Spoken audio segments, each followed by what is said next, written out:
नमस्कार, आप सभी का स्वागत है हमारे YouTube चैनल चीनिया क्लासेस पर। तो अपने कर रहे थे एसटीएससी एग्ज़ाम 2022 के लिए मेट पेपर की क्लासेस। तो इसी क्रम में अपनी क्लासें वो कंटिन्यू चल रही थी और इसके लिए लगभग अपने 26 क्लास मेट पेपर के लिए अपने कर चुके हैं।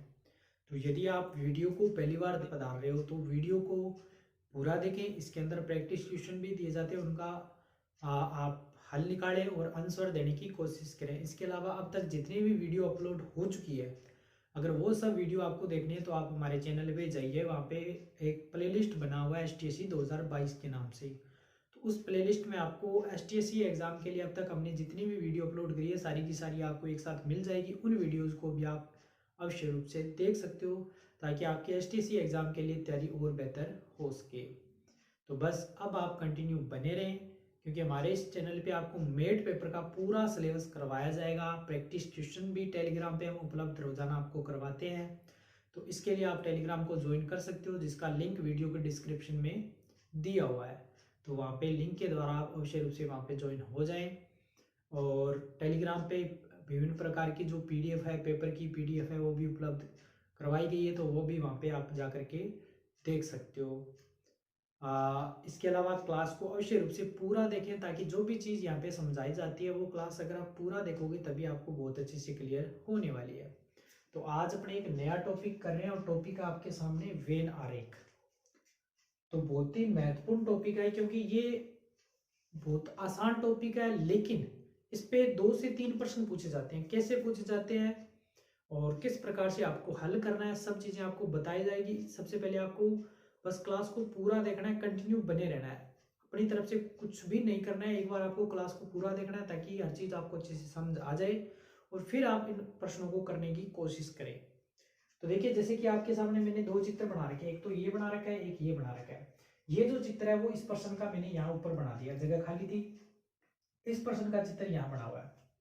अब देखिए क्वेश्चन नंबर फर्स्ट में क्या लिखा हुआ, आरेख में। आरेख यानी कि वो इसकी बात कर रहा है। एग्जाम में लगभग चांस ये होता है कि वो आपको चित्र देता बना के देता है। बहुत कम चांस होते हैं कि आपको चित्र ना दे, मैक्सिमम वो चित्र आपको देगा। आप पिछले पेपरों को देख सकते हो, हम भी आपको पीछे जो इस प्रकार के प्रश्न आए वो भी हम उपलब्ध करवा देंगे, आपको क्लास में भी हल करवा देंगे ताकि आपको पता चल जाए कि इस प्रकार के प्रश्न एग्जाम में कैसे पूछे जाते हैं। तो ये चित्र आपको देगा, ये प्रश्न इस प्रकार से आपको मिलेगा। आरेख में वर्त। अब देखिए यहाँ पे 3 आकृतियां बनी हुई है, एक तो ये बना हुआ है, एक ये बना हुआ है, एक ये। अब ये बात कर रहा है वर्त, इस बात की। तो वर्त को बोल रहा है कि वर्त है वो महिला को प्रेजेंट कर रहा है, यानी कि वर्त के अंदर जो भी चीज है वो महिला से संबंधित है। इसलिए मैंने ये तीर का निशान लगा के और मैं इसको महिला प्रेजेंट कर देता हूँ। फिर देखा त्रिभुज डॉक्टर को। ये जो त्रिभुज है यहाँ पे देखिए, मैंने पहले बोला 3 आकृतियां, त्रिभुज डॉक्टर को प्रेजेंट कर रहा है।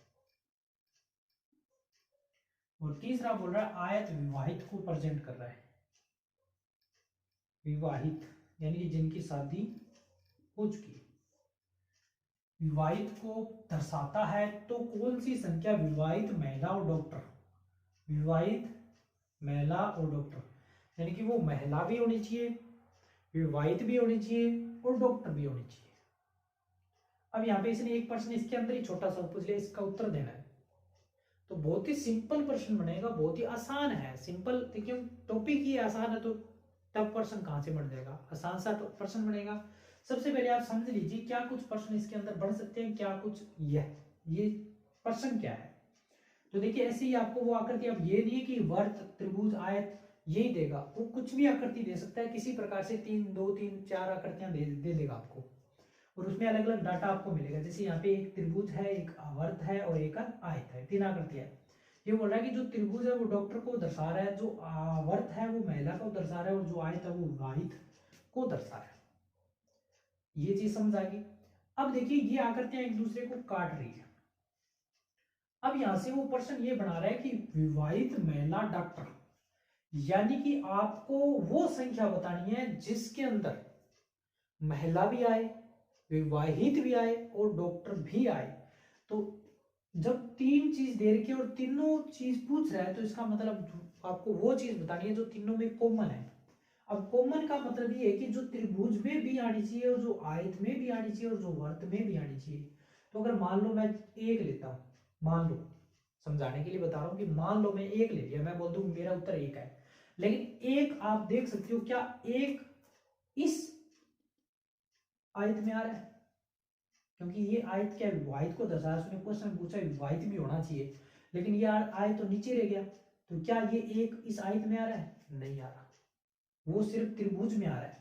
त्रिभुज में, सिर्फ त्रिभुज में आ रहा है, इसका मतलब वो डॉक्टर की बात कर रहा है, सिर्फ डॉक्टर की बात कर रहा है, सिर्फ डॉक्टर की बात कर रहा है। अगर वो इस त्रिभुज और इस आयत में आ जाए, दोनों में आ जाए, तो किसकी बात करेगा? जैसे ये 2 है, 1 था क्योंकि वो 1 सिर्फ त्रिभुज में आ रहा था, डॉक्टर आ गया।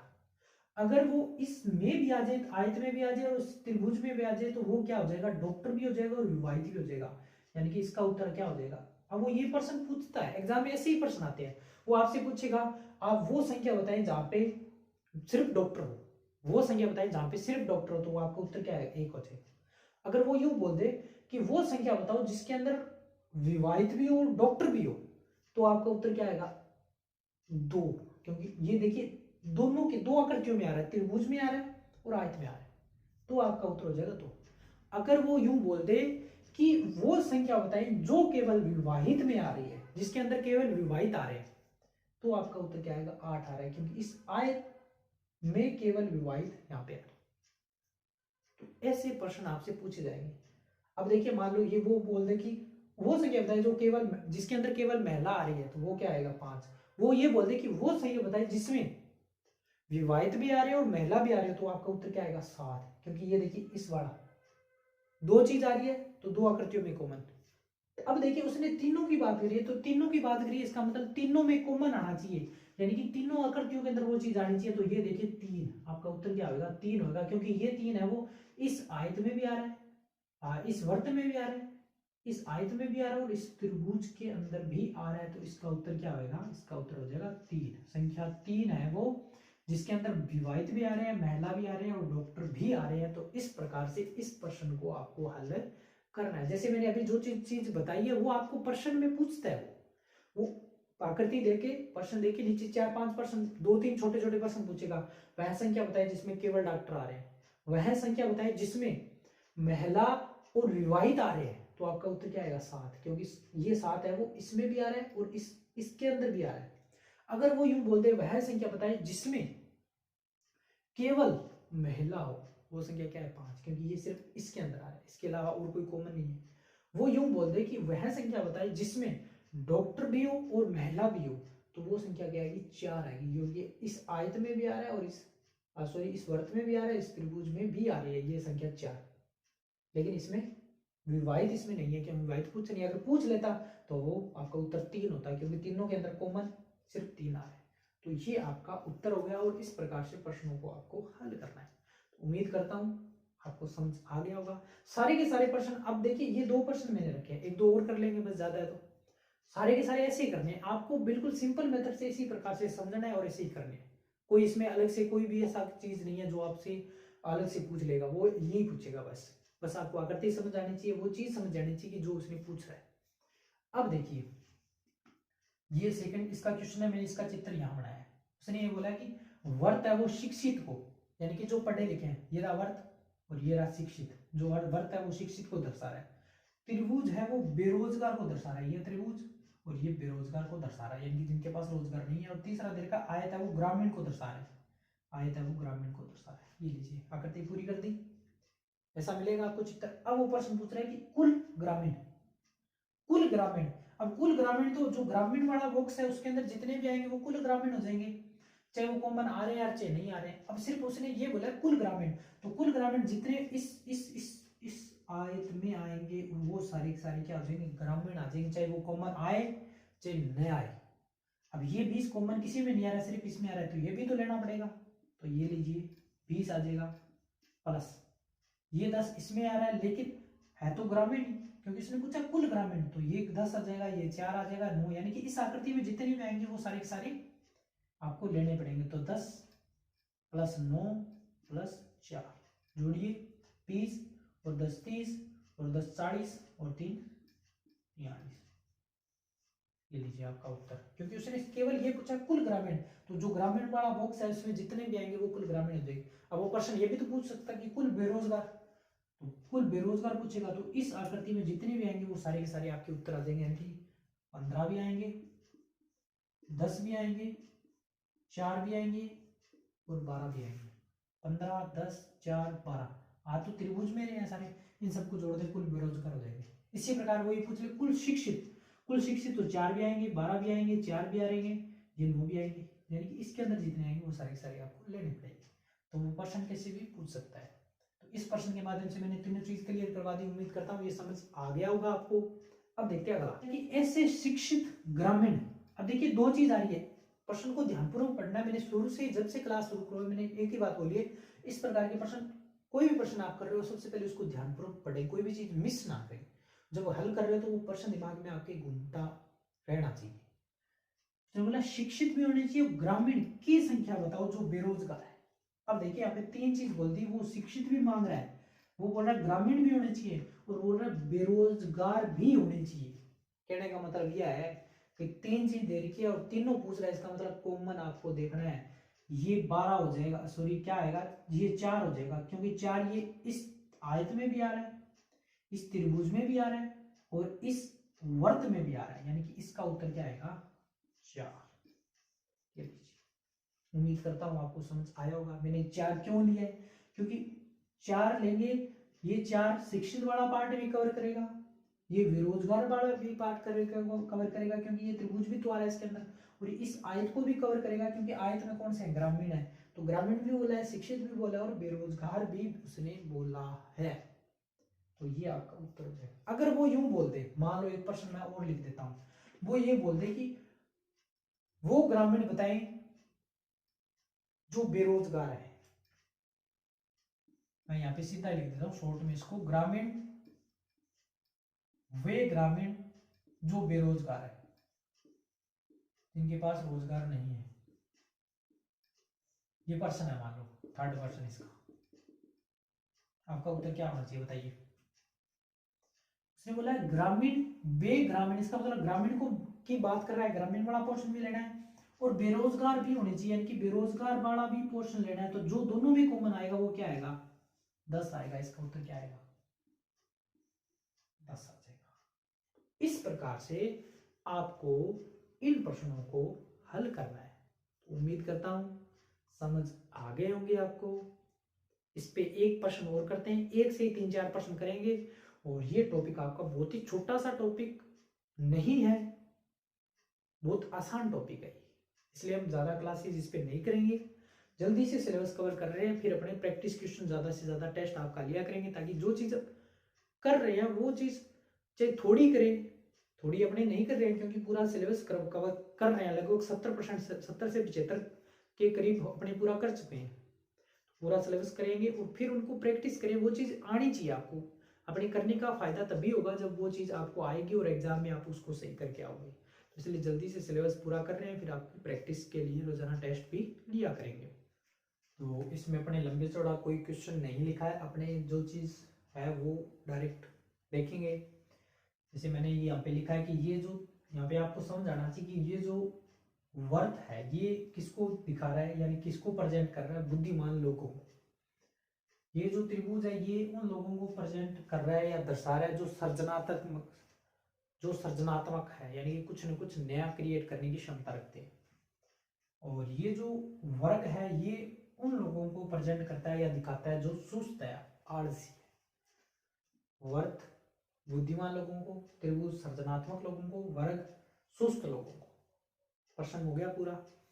अब 4 आपके पास प्रश्न इसी के अंतर्गत पूछे। उसने पूछा कि सृजनात्मक लेकिन सुस्त, वह व्यक्ति जो सृजनात्मक है लेकिन सुस्त, इसका मतलब वो ये पूछ रहा है कि सृजनात्मक भी होने चाहिए और सुस्त भी होने चाहिए।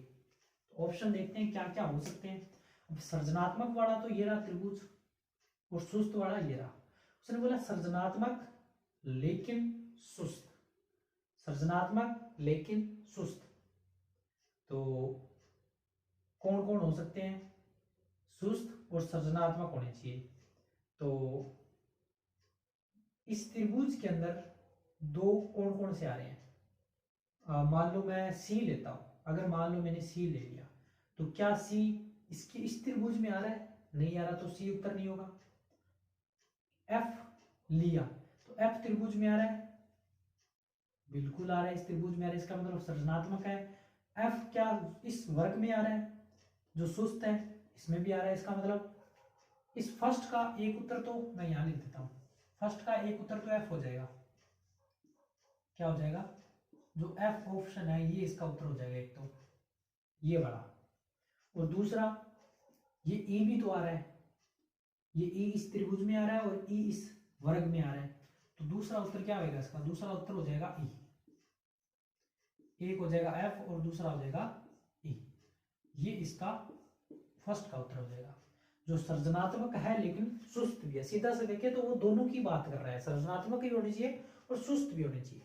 अब दूसरों को नहीं देखना है अपने, आप बोलोगे सर ये तो इस वर्त में भी आ रहा है, वो चीज उसने पूछी नहीं है, जो चीज पूछी है उसके अकॉर्डिंग तो उत्तर देना पड़ेगा, क्योंकि जो इसमें त्रिभुज में भी आ रहा है और वर्ग में आ रहा है, अगर वो बोल देता बुद्धिमान भी है तो भी अपना उत्तर ये हो जाता, ई हो जाता, क्योंकि वो तीनों में आ रहा है, लेकिन उसने नहीं बोला, लेकिन अपना उत्तर तो ये दो चीज तो इसमें आ रही है, कवर कर रहा है, तो इसका मतलब ये उत्तर अपना होगा, तो एफ हो जाएगा, ई हो जाएगा, ये फर्स्ट का उत्तर।